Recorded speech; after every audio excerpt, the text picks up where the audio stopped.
My life has always been predictable. Every morning I wake up at 6 o'clock, make myself some tea, drink it sitting in a shabby chair, and stare out the window at Mesquite Street, where rarely anything happens.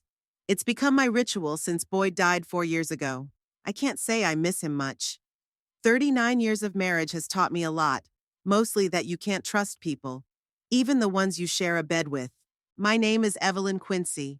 I'm 67 years old, and I live in Los Chavez, a town most Americans wouldn't be able to find on a map.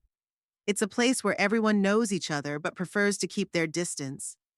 That works for me. After decades as a cashier at an uptown Lucky's supermarket, I've seen enough people to know that the less contact, the less frustration.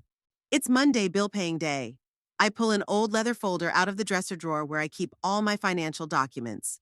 Boyd always made fun of my pedantry, but it's the reason we've never been in serious financial trouble, unlike our son Percy. Percy Quincy, my only son, is now 43 years old. He owns a small cleaning company that he says is about to start making a serious profit. I've been hearing that phrase for the last 15 years. His wife Rachel, 39, works as a receptionist at Dr. Hammond's private clinic. Rachel always looks at me with ill-concealed disdain, like I'm some exhibit from a museum from the last century. Maybe to her I am. I spread the bills out on the dining room table and start filling out checks. Electricity, water, phone, internet, which I hardly ever use, but Percy insisted that Mom has to keep up with the times. Finished with the payment, I check the status of my bank account, and that's where I freeze. Something doesn't add up. According to my calculations, there should be about $46,000 in the account. That's the money that was left over from Boyd's death, his life insurance, and the small savings we've been saving all our lives. But the statement only shows $38,622. I pull out my calculator and check the calculations again. The pension comes in regularly, and I spend very little. Even with all the expenses of the last few months, the amount shouldn't have dropped this much. I double-checked the statements for the last 6 months. Indeed, a certain amount of money disappears from my account every month, usually around $500. I didn't withdraw that money. I get a chill in my chest. Someone is stealing my money. But how? My bank card's always with me. I've never told anyone the PIN number. Unless… No, it can't be. I'm pushing away the thought that flashed through my mind. My own son wouldn't steal from me. Although, I think back to last year's Christmas when Percy and Rachel came for a surprise visit. They rarely visit me for nothing, usually only when they need something.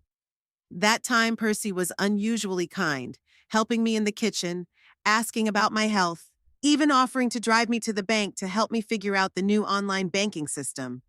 I refused, preferring to do things the old-fashioned way. But now I wondered, wasn't that when he tried to access my account? I also remembered the few times I'd caught Percy rummaging through my documents. He'd always come up with plausible explanations, looking for old family photos, helping me organize my papers, and so on. But what if he was actually looking for information about my bank account? A phone call interrupts my musings. It's Rachel, her voice sounding unnaturally cheerful. "Evelyn, how are you? Percy and I were thinking of coming over this weekend. Maybe we could cook dinner together." Since when are they interested in dinner together? They've only visited me once a month for the last year or so, and that's out of necessity. Is something wrong, Rachel? I'm asking you straight out. No, it's nothing. We just missed you. Her voice trembled slightly. Percy wanted to talk to you about some family business. Family matters. The last time Percy wanted to discuss family matters, he asked me for a loan of $5,000 for business expansion. I gave him the money, even though I knew I'd never see it again. It was not a loan but a gift, like so many other loans before it. Tell Percy I already have plans for the weekend, I lied. Maybe next time.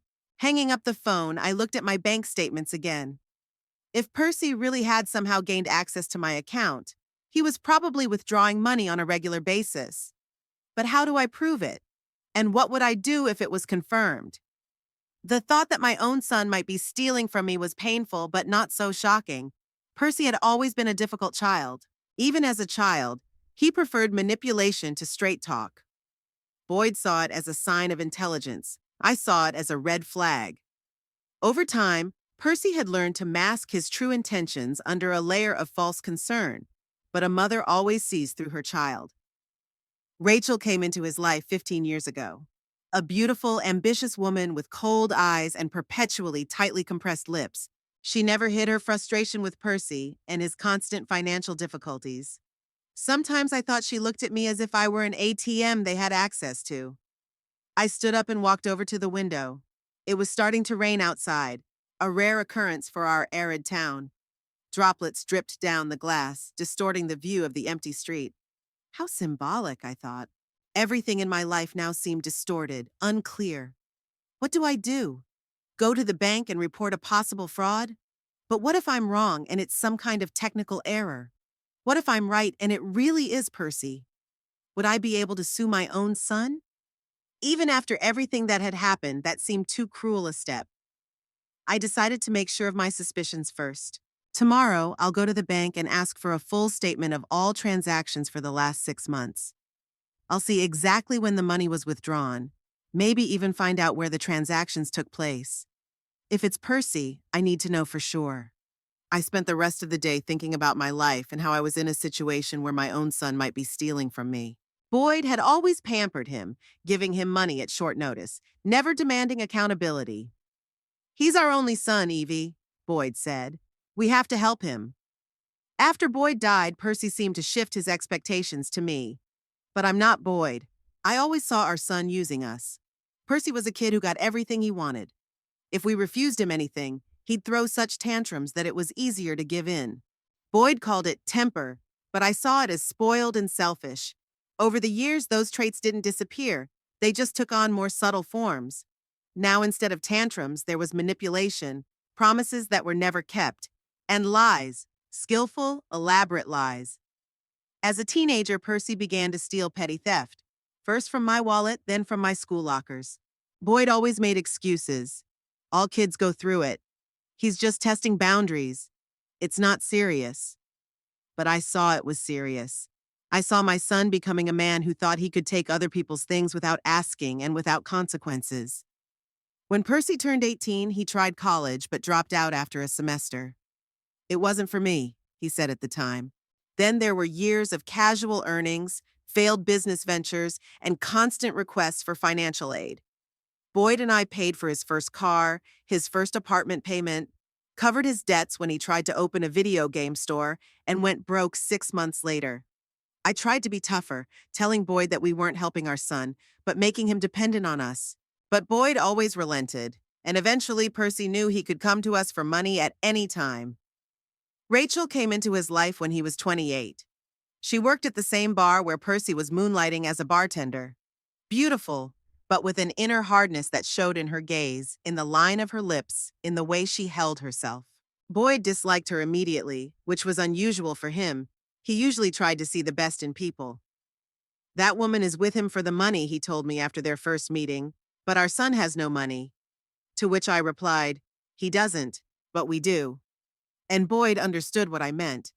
Rachel saw Percy not so much as Percy's potential inheritance, and as it turned out, she wasn't going to wait. They were married after a year of knowing each other. Rachel insisted on a small ceremony, so as not to spend too much money, as she put it, looking at me. Their wedding trip was paid for by us, as did the down payment on their house.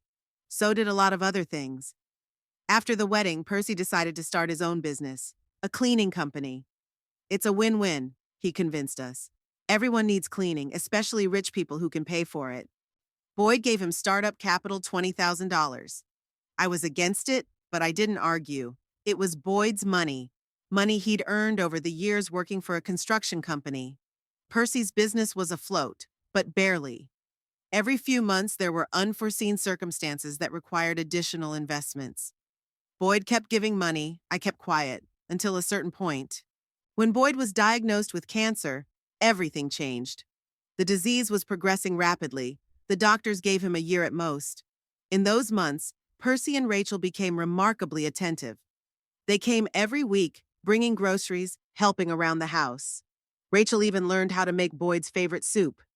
I saw my husband's joy at their visits, his eyes glowing with hope that our son was finally growing up, becoming responsible.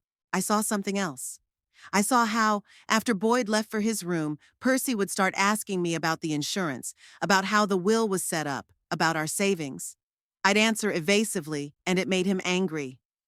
"We're a family, Mom," he said with pressure. "We need to know how to provide for your future." My future. Like I was already on death's doorstep, not his father. Boyd died quietly in his sleep, not even reaching the time frame the doctors had predicted. At the funeral, Percy cried so genuinely that even I could almost believe his grief. Rachel stood beside him, holding his hand, her face a mask of grief. But the eyes remained dry and cold. After the funeral, they began to visit me less often. First once every 2 weeks, then once a month, then only on holidays. Each visit was accompanied by talk of money. "Mom, you are not sitting on your pension starving, are you?" "Mom, you should afford something good. You got your father's insurance." "Mom, maybe you should update the furniture, make repairs." I didn't fall for these tricks. The money left over from Boyd's death was my old age insurance. I wasn't going to spend it on Percy's or Rachel's whims. That seemed to disappoint and even anger them. Gradually, our relationship became even more strained. They called less and less often, coming over only if they needed something. I got used to loneliness, even grew to love it. I felt calmer in the quiet of my own home than I did around my own son and his wife. And now this, money disappearing from my account that I hadn't withdrawn. Strange calls from Rachel offering surprise visits. Everything indicated that my worst suspicions might be true. In the evening, I drank tea and took a sleeping pill, but sleep wouldn't come. My thoughts revolved around the same thing. How could Percy have gotten access to my account? And what would I tell him if I caught him in the act? I woke up this morning with a firm decision. I would go to the bank today, but not to my usual branch on Main Street, but to the one in the Oasis shopping center on the other side of town. If Percy really is withdrawing money from my account, he's probably doing it where there's less chance of running into me or anyone I know. I dressed especially carefully, choosing a navy blue suit that I wore only on special occasions. I styled my hair, even applied a little makeup. I wanted to look solid so that the bank employees would take my request seriously.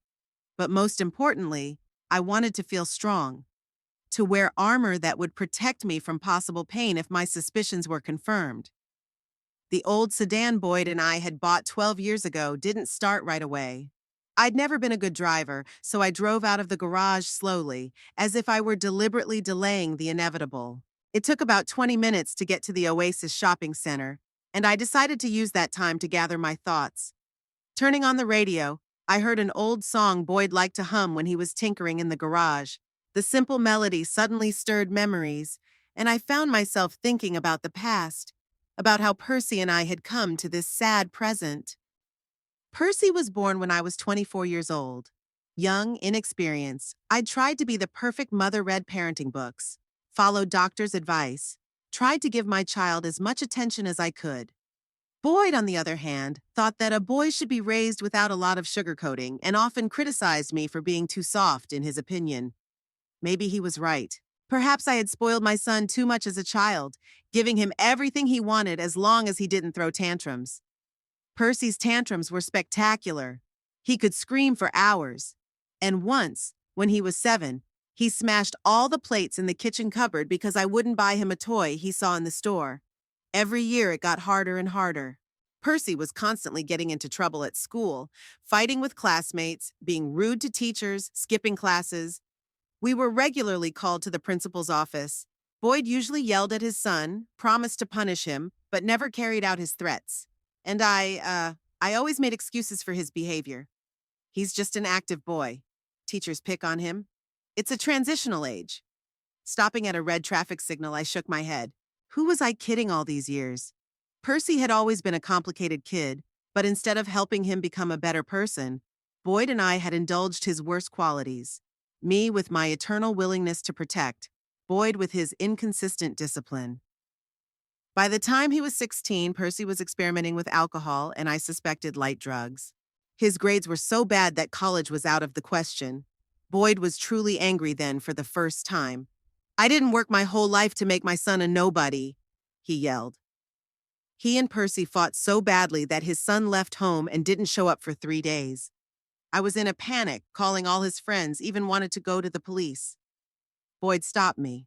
"He'll come back when he's hungry," he said with confidence. And he was right. Percy came back, dirty, hungry, and angry. But instead of remorse, he demanded money. "I need $500, he declared, looking me in the eye with defiance. I refused, and then he started yelling, accusing us of being bad parents, of never loving him, of hating this family. Boyd couldn't take it anymore and slapped him, the first and only slap of his life. Percy fell silent, then grinned. "There's the real you." And he went off to his room. I didn't stand up for my son then, though I usually did. Something in his behavior, in his words, struck a nerve with me. Maybe it was the first time I really saw him, not as I wanted to see him, but as he really was. After high school, Percy tried to go to community college but dropped out after a semester. "It wasn't for me," he said, and again Boyd and I didn't push it. Then there were years of casual earnings, failed endeavors, and constant begging for money. Percy's first serious business, a video game store, went bankrupt after 6 months. He came to us with $20,000 in debt and the eyes of a beaten dog. "I can't do this without your help," he said at the time. Boyd agreed to help without a second thought. I was against it, but kept silent. It became our family script. Percy asks, Boyd gives, I keep quiet. The traffic light turned green, and I continued on my way. Outside the window floated the familiar streets of Los Chavez, a town that never changed. The same stores, the same houses, the same faces. Sometimes I felt like time had stopped here, and we were the only ones getting older. My thoughts returned to Rachel. When she came into Percy's life, he was 28. He was working as a bartender at the local bar, Danny's, where he'd taken a job after another business failure. Rachel was the new waitress. Beautiful, with long dark hair and cold eyes. She noticed Percy right away, which surprised me. My son wasn't handsome, and by this time he was starting to get as fat and balding as his father. Besides, he had no money and no prospects. What could possibly attract a woman like Rachel? I got the answer the first time I met her.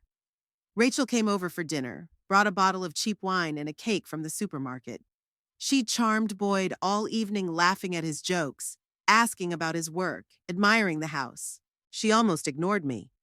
But I noticed how her face changed when Boyd mentioned that he was retiring soon and that we were putting away a good bit for old age. Her eyes literally flashed. She became even kinder, even more attentive. After dinner, when Percy came out to walk her to her car, Boyd said to me, "Nice girl, isn't she?" And I said, "She's with him for the money, our money." Boyd brushed off my words then, but a few months later, when Rachel started hinting at a wedding, he became more wary.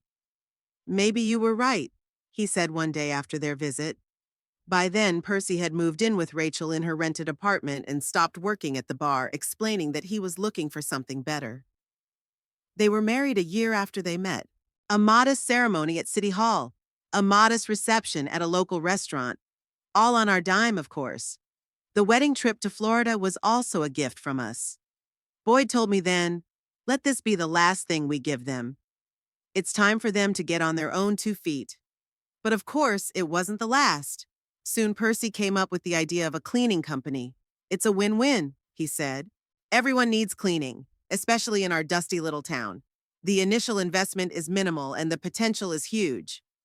Boyd gave him $20,000. Again, I was against it, but I kept silent. The company really took off, and for a while it seemed that Percy had finally found his calling. He hired a few women, bought equipment, even rented a small office. But then the problem started. One client refused to pay, the equipment broke down, or the women quit. Each time Percy came to us with new requests for money, and each time Boyd said, "This is the last time," and each time it wasn't true. Rachel was by then working as a receptionist at Dr. Hammond's clinic. She always dressed impeccably, wore expensive jewelry, and spoke with mild disdain about everything and everyone. About her coworkers, uneducated cunts, about our town, a hole to get out of, about our house, nice but so old-fashioned, about Percy when I thought I couldn't hear.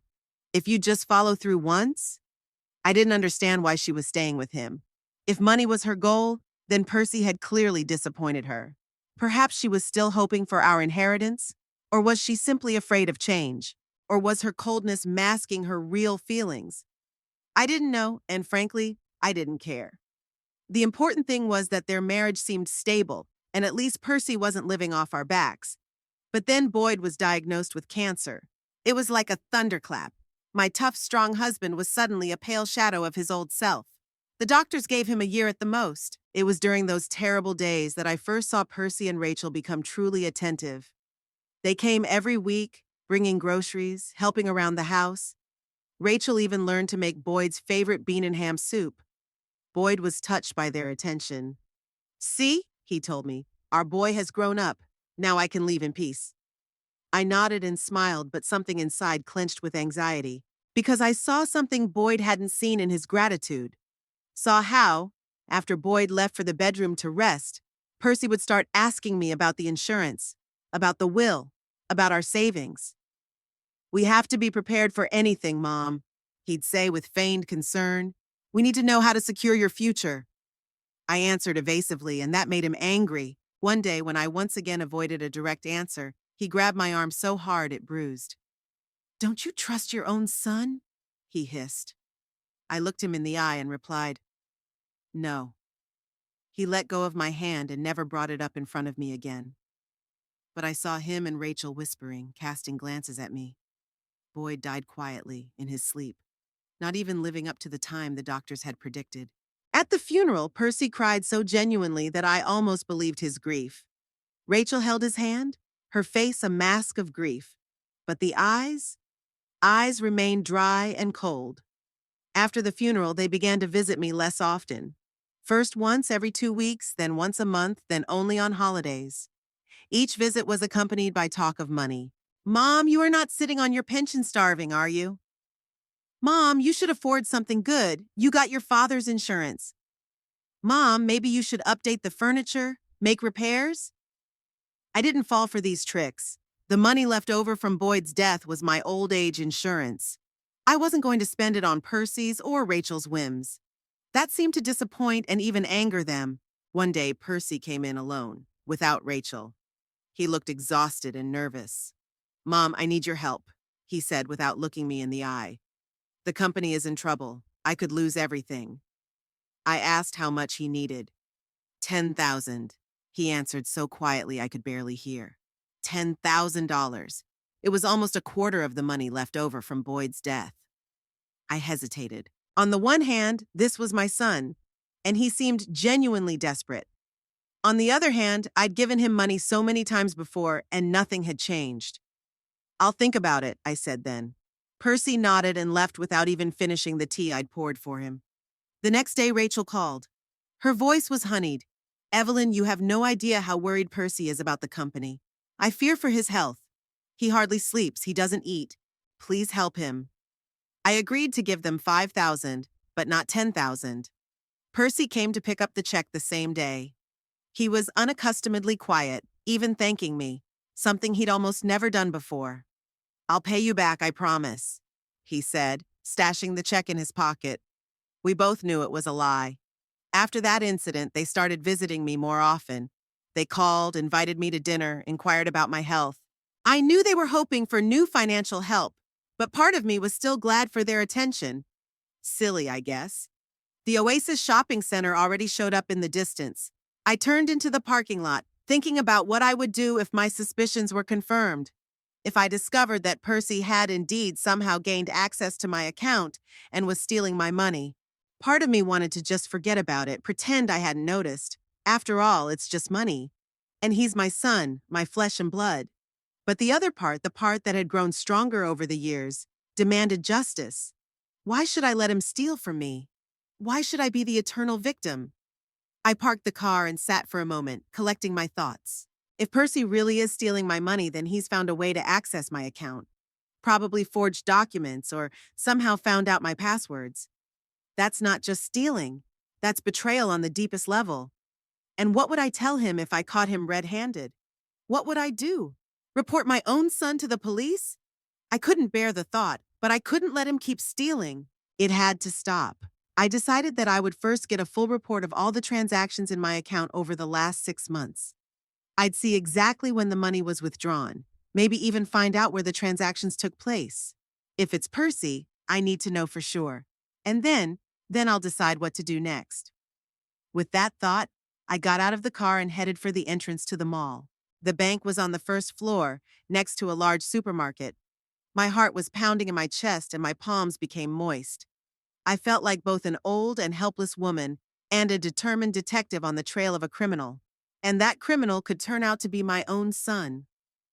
As I entered the Oasis shopping center, I immediately felt the stark contrast between the heat outside and the cool, air-conditioned air inside. My eyes didn't immediately adjust to the dim lighting after the bright sun, and I had to stop for a moment to get my bearings. The mall was half empty, a common sight on a weekday morning. A few elderly people strolled slowly along the storefronts, a young mother trying to calm her crying baby. A couple of teenagers sitting on a bench, staring at their phones. I checked the signs and headed toward the bank, which was at the far end of the first floor. I walked slowly, partly because my knees were hurting more lately, partly because I still wasn't sure of my decision. What if I was wrong? What if the money is missing for some other reason, a technical glitch, a bank error? I'd look like a stupid, paranoid old woman.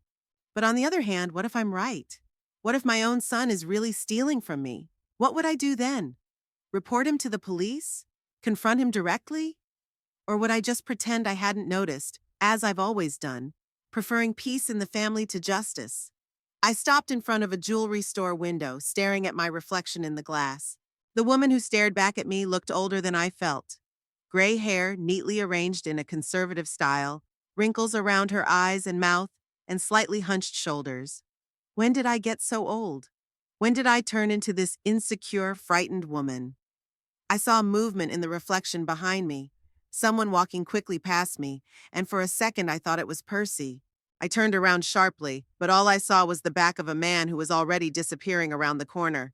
Of course it couldn't be Percy. What would he be doing here at this hour? He should be at work, running his cleaning company. I continued toward the bank, trying to calm my nerves.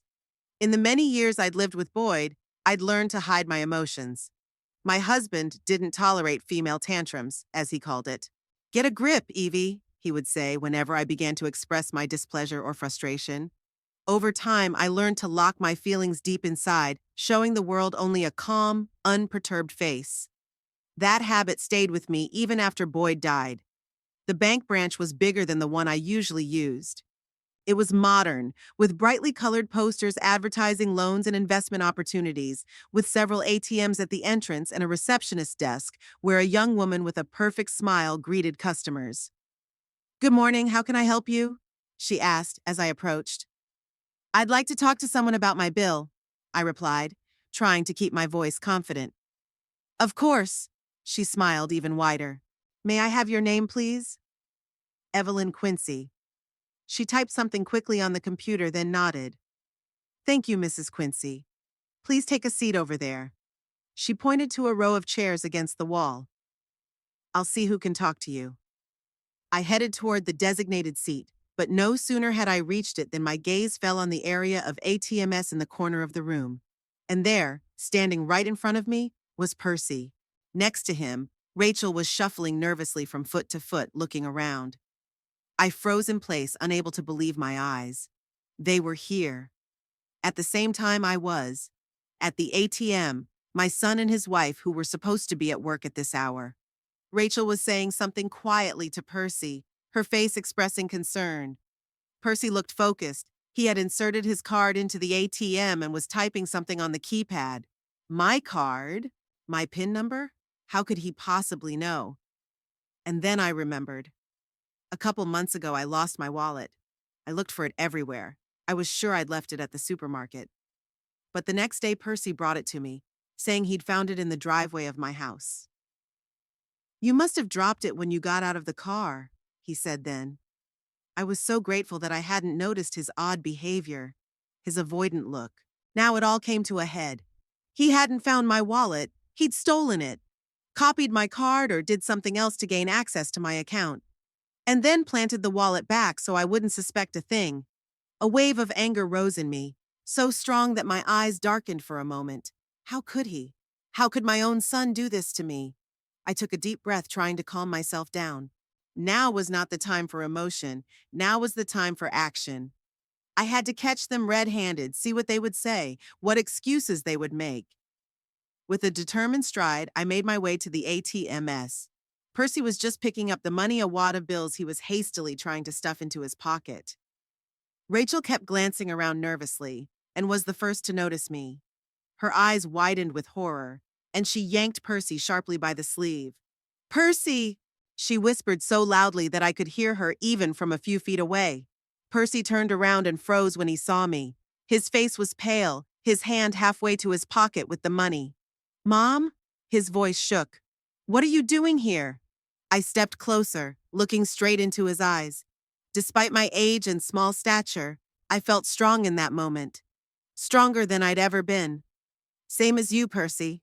Came to the bank." My voice sounded surprisingly calm. Rachel looked like she was about to faint.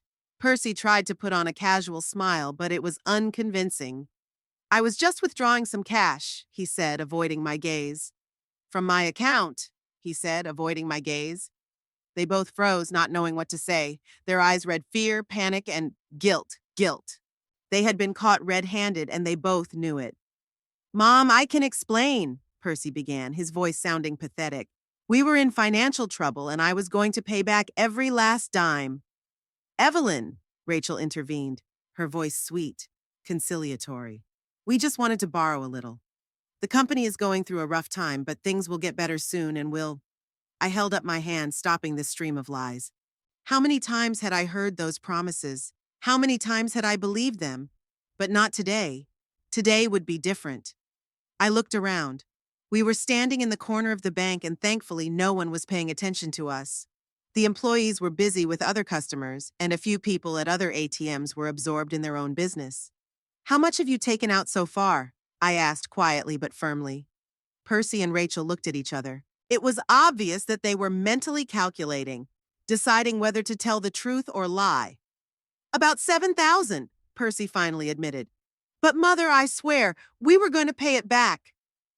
$7,000, I repeated, feeling something inside me snap. It was a substantial amount of money. Money I'd been saving for unexpected medical expenses, for home repairs, for my old age. "Evelyn," Rachel began again, her voice even sweeter.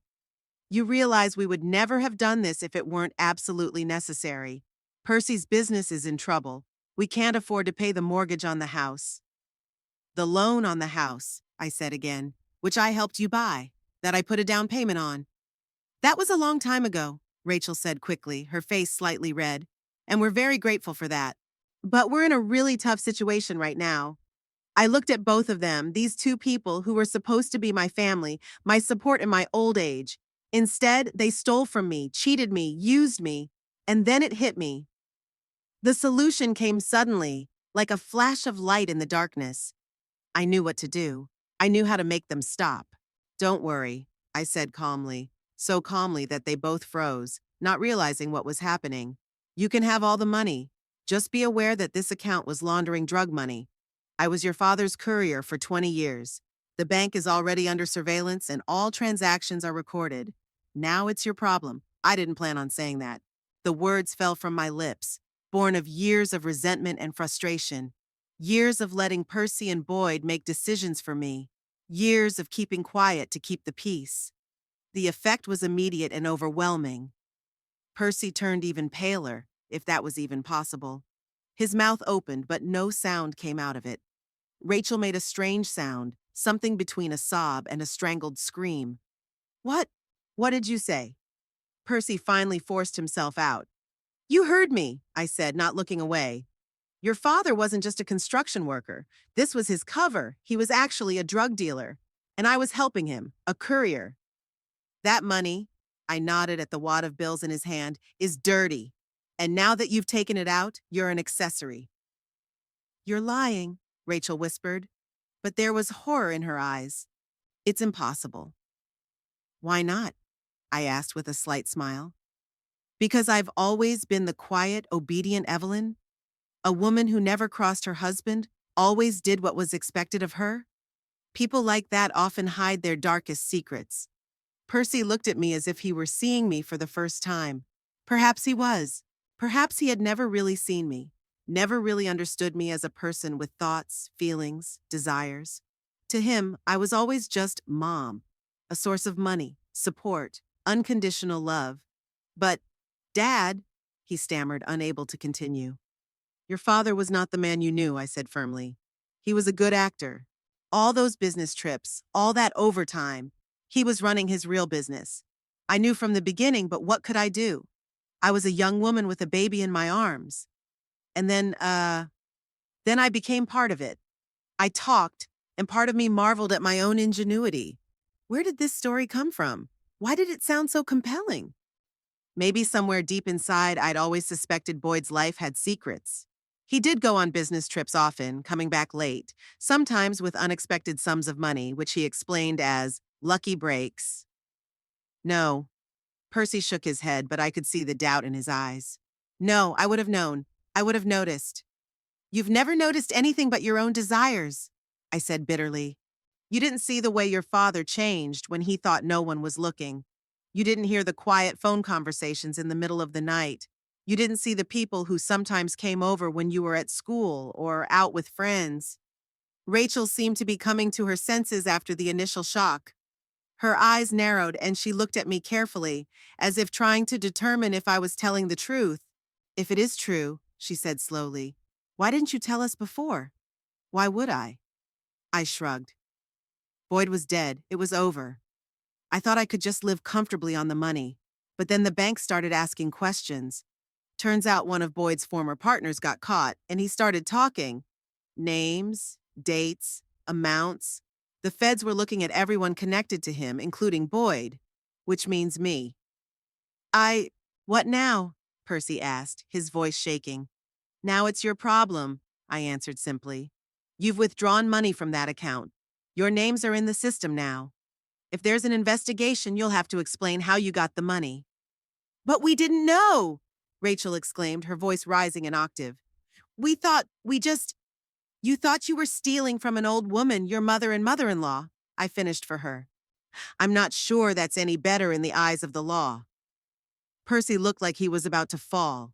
His face was gray, his hands shaking. He was still holding the money, as if he'd forgotten about it. Mother, he whispered, what are we going to do?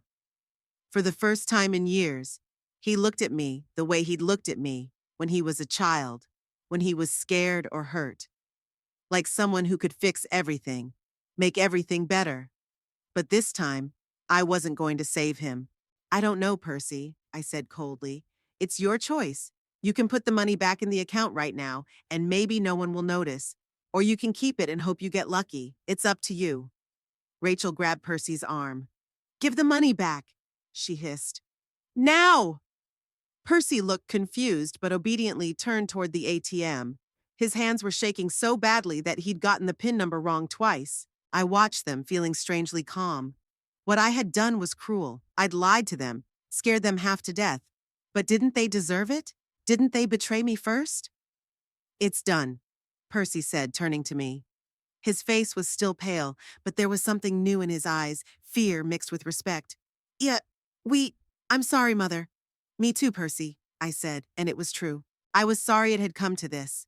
I wish my own son had been capable of this. I wish I'd seen it sooner. Rachel pulled Percy by the arm. We need to go, she said without looking at me.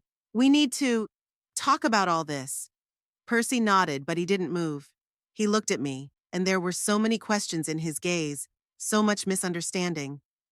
Go, Percy, I said quietly. Go home with your wife. Think about what you've done, about what you've become.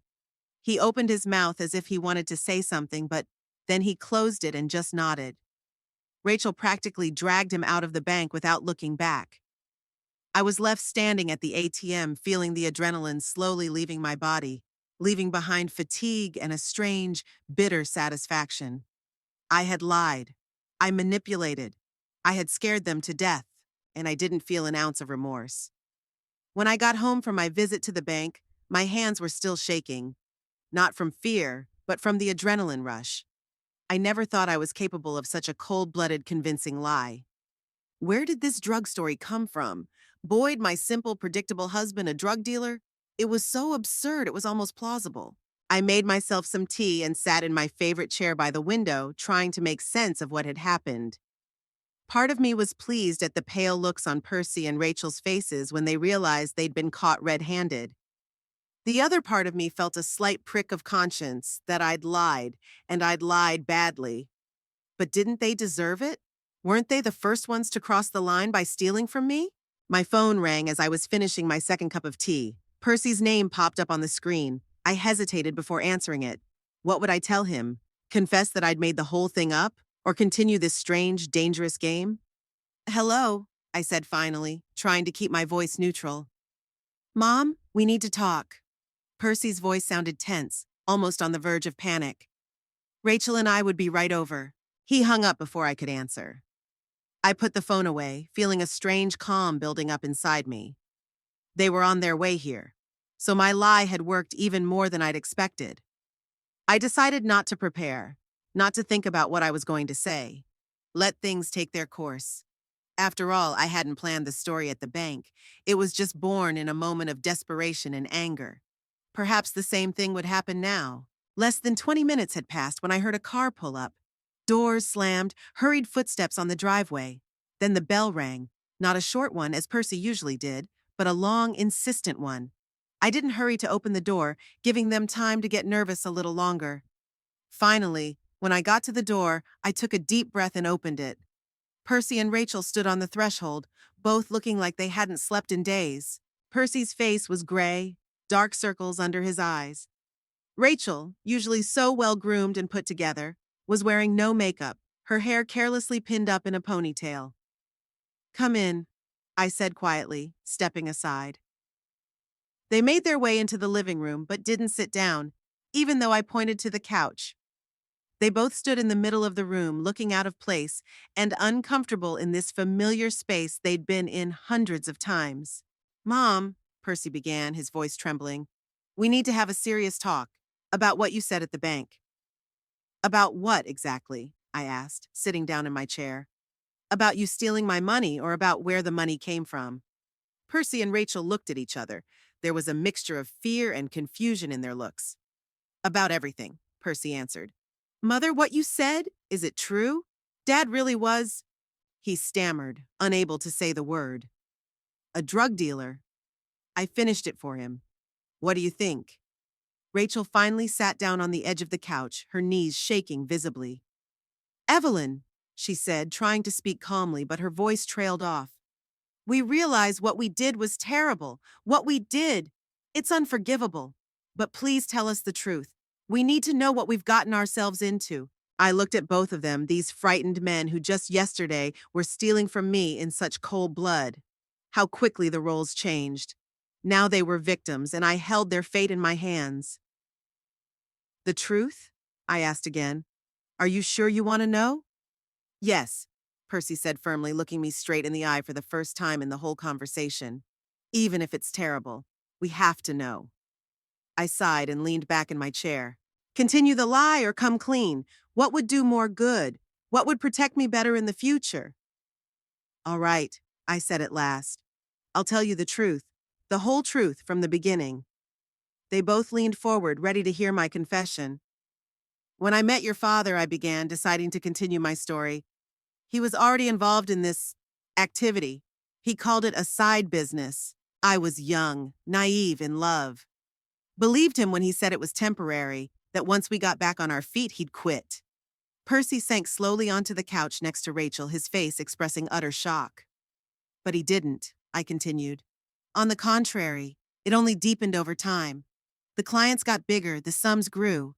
When you were born, Percy, I hoped it would change him, that he'd realize the risks he was putting his family at. But Boyd was always stubborn. This is for you, he'd say, so you don't need anything. And you, helped him? Percy asked, his voice barely audible. Not right away. I shook my head.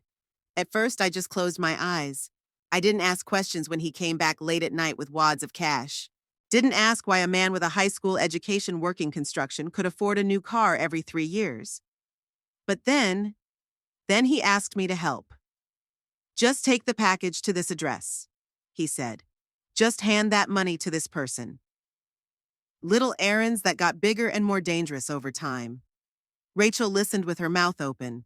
Her face expressed a mixture of horror and, what was it? Admiration? Curiosity? And no one has ever caught you? She asked. In all these years? There have been close calls, I shrugged. Once I got pulled over by the police when I had enough product in my trunk to send me to prison for 20 years. But Boyd knew people. He had connections, not just among criminals, but among those who had to catch them. Percy ran his hand over his face, as if trying to erase what he'd heard. I never noticed anything, he said, more to himself than to me. All these years, how could I not see? You saw what we wanted you to see, I replied. A normal family, a father who works in construction, a mother who works as a cashier at a supermarket. We tried very hard to protect you from the truth, Percy. Maybe it was a mistake. Maybe we should have been more honest. But we did what we thought was right. And then Daddy died, Percy said quietly. And you carried on your own? I shook my head. Noon too. When Boyd died, I decided I was done. No more. I'm too old for that kind of risk. But the problem is, I lowered my voice, there's money left. Money that can't be explained. Money that attracts attention if you start spending it. The money in your account, Rachel whispered. Exactly, I nodded. The money you'd been withdrawing so aggressively for the past few months. They both flinched as if struck by a blow. Neither of them tried to deny the obvious. They were stealing from me. That was already progress. We didn't know, Percy began. You thought you were stealing from an old woman, your mother, I interrupted him. It was supposed to be easy and safe, right? Who would have thought you'd accidentally get involved in laundering drug money? What are we supposed to do now? Rachel asked, her voice sounding pathetic. I don't know, I shrugged. That's your problem, not mine. But you're my mother, Percy exclaimed. You can't what? I looked at him coldly. Can't let you face the consequences of your actions? Percy, you stole from me. You betrayed my trust. And now you want me to save you? Yeah, he stammered, not knowing what to say. Evelyn, Rachel intervened, her voice softer, pleading. We realize we made a terrible mistake. We're sorry, we really are. But please help us. We don't want to go to prison. We have our whole lives ahead of us. I looked at her, this woman who always looked at me with ill-concealed contempt, who had always seen me as a means to an end, and now she was begging me for help. I have a life too, Rachel, I said quietly. A life that you tried to destroy by taking my savings. What would you have done if I hadn't caught you? Would you have kept stealing until you'd emptied the account completely? And then what? Would you wait for me to die to get the rest? Percy and Rachel were silent, and their silence was more eloquent than any words. I saw shame in their eyes, but not remorse. They were sorry not for what they had done, but for getting caught. I have to think about it, I said finally. This isn't the kind of decision that can be made in 5 minutes. Of course, Mom, Percy said quickly. We understand. Just don't do anything rash, okay? I grinned. Hasty? Like what, report it to the police or the IRS? They both flinched. No, Percy protested. What I meant was we could make it right, get the money back, make amends. How exactly? I asked, not hiding my skepticism. We could, he stammered, clearly not having an answer ready. We could help you more, come over more often, do the shopping, clean the house. So you're suggesting I trade the $7,000 I stole for the occasional garbage and dishes? I couldn't hide my sarcasm. That's a generous offer. Rachel put her hand on Percy's knee, stopping him. Evelyn, she said, trying to keep her voice calm and reasonable. Let's look at the situation objectively. If you go to the police, we could be arrested. But you're going to have to answer some tough questions, too. About the origin of the money. Your involvement in Boyd's business. Boyd's business. I see where she's going with this. She was trying to threaten me, implying that if I went to the police, I'd get hurt. You're right, Rachel, I said with a smile. That would be unpleasant. But you know what the difference between me and you is? I'm 67 years old. I've lived my life. Even if I get arrested, what do I have to lose? A few years alone in a house that's getting too big for one old woman? And for you, I gave them both a meaningful look. You have a lot to lose. My threat hung in the air, clear and unmistakable. I saw them both turn pale, realizing that I wasn't bluffing, that I was really willing to destroy their lives, even at the cost of my own. But I don't want to do that, I continued after a pause. I don't want to destroy your life, Percy. No matter what, you're my son.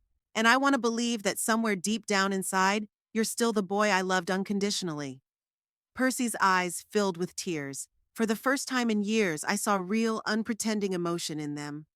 Mother, he whispered. I don't know what came over me. We were desperate. The company was falling apart. The bank was threatening to foreclose on the house. I didn't see any other way out. There's always another way, I said firmly. You could have come to me. You could have talked to me honestly. Ask for help instead of stealing behind my back. I know, he lowered his head. I messed up. Rachel sat silent, her face impenetrable. I could see her brain working, calculating her options, looking for a way out. She'd always been practical, that Rachel, always thinking a few steps ahead. Here's what we're gonna do, I said finally. You're gonna give back everything you took, every dime. You have a month. A month? Percy questioned me. But that's impossible. We don't have that kind of money. Then find it. My voice was firm. Sell something. Take out a loan. Work overtime. I don't care how you do it, but I want to see $7,000 in my account in a month. What if we can't? Rachel asked cautiously. Then I'll go to the police, I answered simply. And I'll tell them everything about how you stole from me and where that money came from.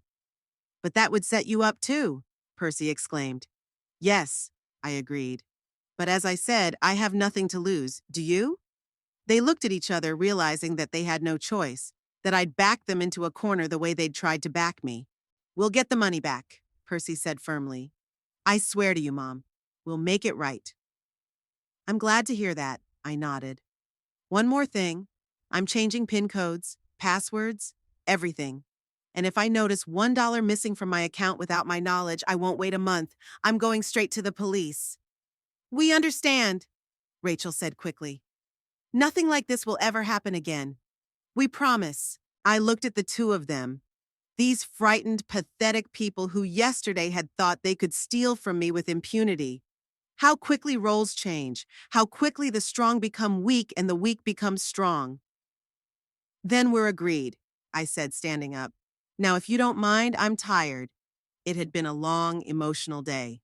They stood up too, clearly relieved that the conversation was over. Percy made a movement as if he wanted to hug me, but then changed his mind and just nodded. Thank you, Mom, he said quietly, for giving us a chance to make things right. I didn't answer. I just walked them to the door and closed it behind them. Then I went back into the living room and sat down in my chair, feeling a strange mixture of tiredness and satisfaction. I lied to them. Lied so convincingly I almost believed my own story. Boyd was never a drug dealer. He was a simple, honest man who worked hard all his life to provide for his family. The money in my account was clean. Boyd and I's savings, his insurance, my pension. But Percy and Rachel didn't know that. And they never will. Let them live in fear. Let them think they could be arrested for money laundering at any moment. Maybe that fear will teach them what I failed to teach them all these years. Respect.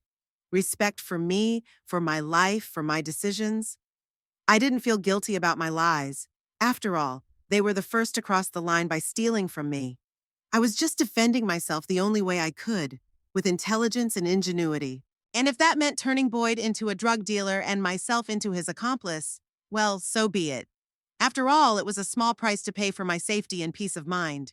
For the assurance that no one else would steal what was rightfully mine, even if that someone is my own son. Time has a strange quality. It both stretches endlessly and flies by. It had been 5 months since the day at the bank when I'd caught Percy and Rachel withdrawing money from my account. 5 months since I told that amazing lie that changed everything. It's a warm spring day. I'm sitting on the veranda of my house, sipping lemonade and watching the neighborhood kids play outside. Their ringing laughter reminds me of Percy as a child, just as energetic, just as carefree. When did things change? When did my little boy become a man capable of stealing from his own mother? A lot has happened in these months. Or rather, almost nothing has happened, and therein lies the biggest change. Percy and Rachel don't call me for money anymore. No more surprise visits during which they casually mention their financial difficulties. Nor do they try to manipulate me into guilt or pity. They disappeared from my life as if they never existed. Of course, this didn't happen all at once. After our conversation, when I gave them an ultimatum, return the stolen money within a month or I would go to the police, they went into a panic. Percy called almost every day, his voice full of anxiety. "Mom, we're trying really," he said. "But to raise $7,000 in a month, it's almost impossible." I remained adamant. "You found a way to steal that money, Percy. Now find a way to get it back." The third week, Rachel came to see me alone. She looked gaunt, with dark circles under her eyes. For the first time since I'd known her, she wasn't perfectly dressed or wearing makeup. "Evelyn," she said, sitting on the edge of the couch in my living room. "We sold the car, the one Percy had, and I put all my jewelry up for sale. We've raised almost $5,000, but we need a little more time for the rest of the money, please." I looked at her carefully. There was genuine fear in her eyes, not remorse. She wasn't sorry for what she'd done, just that they'd gotten caught. But the fear was real. Fear of possible arrest, of ruining their lives, of what might happen if the truth about the drug money got out. "Okay," I said after a long pause. "You have 2 more weeks, but not 1 more day." Rachel breathed out a sigh of relief. "Thank you, Evelyn. We won't let you down, I promise." They kept their promise. Exactly 2 weeks later, Percy wired $7,000 to my account. He didn't show up in person, he didn't call, he just made the transfer. I found out about it by checking the account online. After that, there was silence. No calls, no visits. It was as if Percy and Rachel had decided to completely disappear from my life. It was a little frustrating at first because Percy was my only son. But then I realized that's exactly what I wanted. Peace. Freedom from toxic relationships, from constant demands, from manipulation. I started living for myself. For the first time in decades, I could do what I wanted without worrying about what Boyd would say, or how Percy would take it. I signed up for a watercolor painting class at the local community center, something I'd always wanted to try but had put off until later. I started walking more, enjoying nature and fresh air.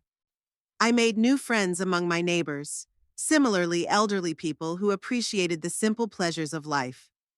One day, about 3 months after the incident at the bank, I happened to meet Rachel at the supermarket. She was standing at a shelf of canned goods studying the prices. Her clothes were simple, even a little ragged, not at all her usual style. When she saw me, she flinched and almost dropped the can of tuna she was holding. "Evelyn," she mumbled, clearly not knowing how to act. "Hello, Rachel," I answered calmly. "How are you? How's Percy?" "We're doing okay," she said, avoiding my gaze. "Percy got a new job with a cleaning company. Not his own business anymore, just a regular employee. And I'm still at the clinic." I nodded, showing neither sympathy nor gloating. "Tell him I said hi." I was about to leave when Rachel suddenly grabbed my arm. "Evelyn," her voice was quiet, almost pleading. You're not going to tell anyone, are you? About the money, about Boyd, about all of this?" I looked at her frightened face and realized that my lie was still working, that she was still afraid. Afraid of the police, afraid of being arrested, afraid of being exposed. "No, Rachel," I said softly. "As long as you stay away from my money, your secrets are safe." She exhaled with relief and let go of my hand. "Thank you. Forgive us for everything." I didn't answer, just nodded and went about my business. But that short conversation gave me a strange satisfaction. They were still afraid. They still believed my story about drugs and money laundering. And that fear was my guarantee that they would never try to steal from me again. The day after that meeting, I was sitting on the veranda enjoying the morning sunshine when the doorbell rang. It was the letter carrier with a registered letter. From Percy. I opened the envelope with some trepidation, not knowing what to expect. Inside was a short note and a check for $3,000. "Mom," Percy wrote, This is part of the money we've taken from you over the years. Not only the 7,000 we paid back, but everything else. The loans we never paid back, the gifts we asked for. I can't pay it all back at once, but I'll send a little each month. Don't try to contact me. I'm not ready to talk. Maybe someday, but not now. Percy. I stared at that check for a long time, not knowing how to feel. On the one hand, it was the first time Percy had really tried to right his wrongs. On the other, his unwillingness to see or talk to me suggested that our relationship was probably ruined forever. But was that a bad outcome? Maybe sometimes it's better to not have a relationship at all than to have a toxic, destructive one? Maybe this distance, this alienation was exactly what we both needed? I put the money in the bank and wrote a short note back. Got it. Thank you. Mom. I had nothing more to say. From then on, every month I received a check from Percy. The amount varied, sometimes 1,000, sometimes less. But he was steadfast in his desire to repay it. And that reconciled me to our situation in a strange way. Not with his betrayal that I would never forget or forgive completely, but with the fact that our relationship was different now, more distanced, but perhaps more honest. Today, sitting on the veranda and watching the children play, I suddenly realized that I was happy. Not the bright, exuberant joy that young people feel, but the quiet, calm happiness of a person who is finally at peace with himself. I no longer feel used or cheated. I don't feel like an ATM machine for my son and daughter-in-law. I am simply Evelyn, a woman who has lived a long life, seen a lot, experienced a lot, and is now enjoying some well-deserved peace. My phone rang, interrupting my musings. The number was unfamiliar. Hello, I answered. Mrs. Quincy? A woman's voice asked. This is Lorraine from the community center. I'm calling to remind you about your painting class tomorrow. And I also wanted to tell you that your work from the last class has been selected for a local exhibit. Do you mind? I smiled.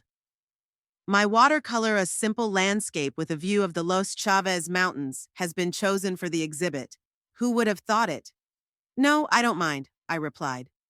Thank you, Lorraine. I'll be there tomorrow as usual. As I hung up the phone, I felt a surge of pride. At 67, I had begun a new chapter in my life. I had found a new passion, new friends, new meaning, all thanks to one well-told lie. I often think about that story I made up at the bank. Boyd the drug dealer, myself the courier, the money launderer. That story was born out of desperation and anger, but it was so effective that it changed my whole life. Sure, part of me felt a prick of conscience for tarnishing Boyd's memory, turning him into a criminal. But didn't he deserve it by indulging Percy? Hadn't he set the stage for our son to grow up to be a selfish and irresponsible man?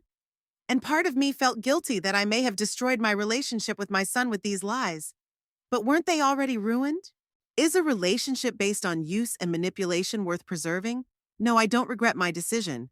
Sometimes lies can be weapons of justice. Sometimes it can be the only way to protect yourself when all other means have been exhausted. A month after I met Rachel at the supermarket, I heard from a neighbor that Percy's cleaning company had closed, that he and Rachel had sold their house and moved into a smaller apartment, that Percy was now working for someone else instead of himself.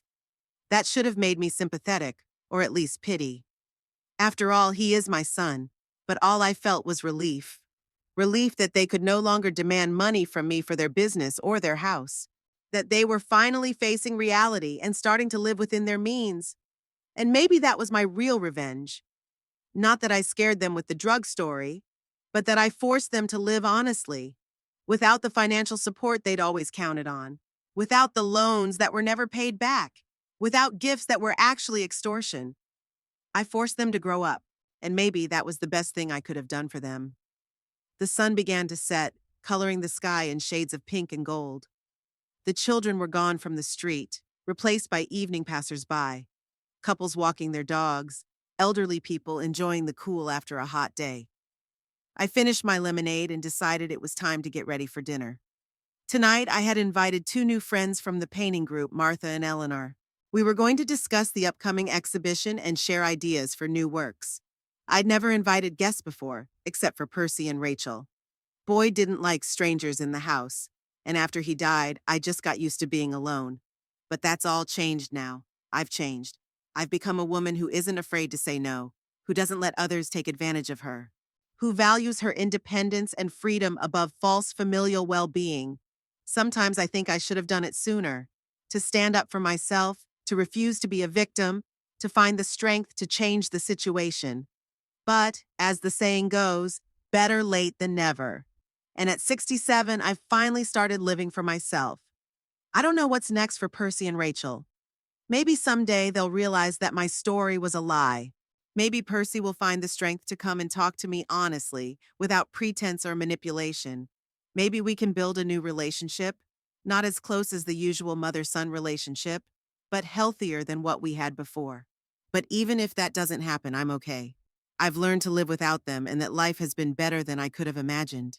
As I was going into the kitchen to start making dinner, I noticed today's mail on the table by the front door. Among the bills and advertising booklets was another envelope from Percy. Another check, no doubt.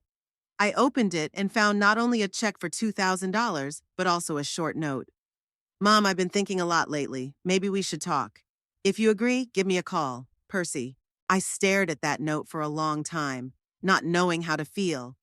Part of me wanted to call him immediately, to hear his voice, maybe even try to repair our relationship. The other part of me wondered if this was just another manipulation. Wasn't there some hidden agenda behind this invitation to talk, some new request for money or help? But then I realized that it didn't matter anymore. I am no longer a woman who can be easily deceived or used. I've learned to protect myself, my boundaries, my interests. And if Percy really wants to talk, I'll listen to him, but on my terms with my new rules. I put the note on the table, deciding to think about it later. Right now, I had other plans. Dinner with friends, talking about art, about life, about the future. About my future, which for the first time in years seemed bright and full of possibilities. Sometimes lies can be weapons of justice. Sometimes it can be the only way to change what seems unchangeable. And sometimes out of those lies, a new, more honest life can be born. I don't know if I did the right thing by lying to Percy and Rachel. I don't know if I should have broken off our relationship so drastically. But what I do know is that for the first time in years, I feel free. Free from manipulation, free from guilt, free from having to be someone's ATM. And that freedom is worth every lie.